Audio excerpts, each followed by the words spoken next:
I'm Chris Carter from the Locked On Steelers podcast. This is your Locked On Now update. It's official. The Steelers have traded away Chase Claypool, the wide receiver, to the Chicago Bears, getting back a second-round pick. There were some conflicts for a bit there, but it's been confirmed, Ian Rappaport and Adam Schefter alike, that this is the Bears' actual second-round pick, not one that they got from the Chargers or the Ravens, but their real second-round pick that they were going to have naturally for the season. That means wherever the Bears finish this season, that's the second-round pick the Steelers are going to get. If the season were to end today, that would be the 43rd pick in the NFL draft this year. I'm standing outside the Steelers practice facility. I was literally in the locker room when the trade news broke over Twitter from Field Yates. Steelers players were reacting to it, looking at their phones. I just finished talking to Najee Harris.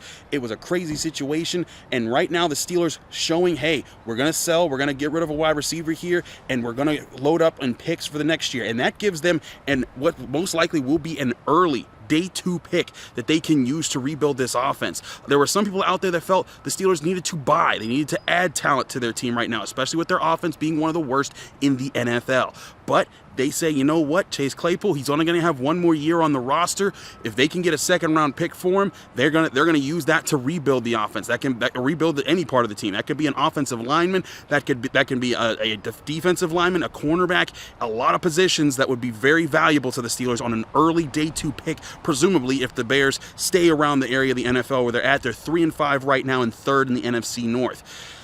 If you're the Steelers, though, this is a mega win as far as the trade value, because I didn't think they would do this, simply because I didn't think that they would get a second-round pick. I thought that the most that they would get is a late day 3 pick, late third round kind of comp pick, and I wasn't so sure that was exactly the comp that you wanted. You wanted to hold out to see if you can get a second-round pick. Now you're getting a higher draft pick.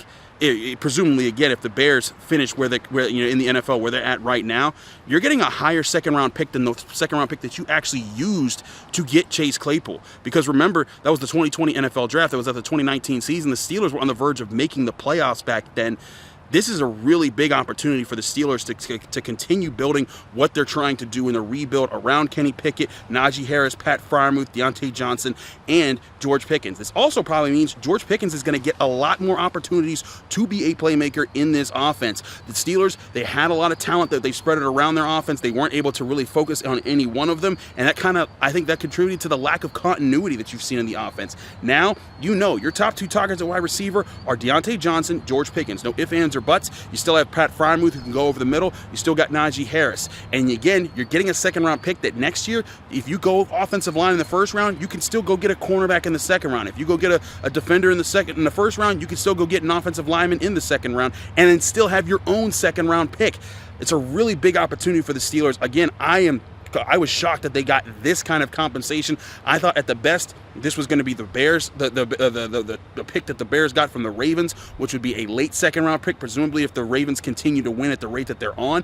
But getting the Bears pick, it's a big win for Omar Khan and the Steelers organization. Again, a surprise. I didn't see that coming. I definitely thought that this was going to be, if they traded away Claypool, they wouldn't get this kind of compensation. We're going to break more of this down right on the Locked On Steelers podcast. Again, I'm your host, Chris Carter. Follow me on Twitter and Instagram at Carter Critiques for more. Check out the work at the Locked On Steelers podcast on Apple, Spotify, Google Podcasts, Odyssey, and YouTube. Will be a lot of updates leading into this, and we'll have a full reaction in our full episode Tuesday night going into Wednesday morning.